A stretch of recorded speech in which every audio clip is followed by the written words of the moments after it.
Yo, what's up guys? It's me again, Zark. Kung nakikita nyo naman is working siya, gumagana ang Monet Loader pati na rin ang mga commands. Pwede nyong ring gamitin ang APK na ginagamit ko. How about naman sa Clio, gumagana ba ito? Ang sagot ay yes, gumagana ito. Pero bakit nga ba hindi gumagana sa iba? Ganito, subukan mong bawasan ang Clio mo. Hindi kasi lahat supported sa Clio. Akin kasi ito lang ang nilagay ko, piliin mo lang ang ilalagay mo. Ang link pala nitong APK na gamit ko ay nasa aming Discord, mag-join ka na lang nasa description ng link. At kung na-download muna, dapat may backup data ka. Pero kung wala, pwede mo naman manong-mano download sa mismong launcher.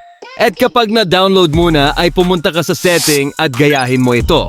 Tapos lahat ng ito ay pwede mo nang i-turn on. At kung gumana sa'yo, ay huwag mong kalimutang mag-like and subscribe sa aking channel. At kung hindi naman gumana sa'yo, ay dislike mo itong video na ito. At syempre maraming salamat sa nag-share ng information about dito.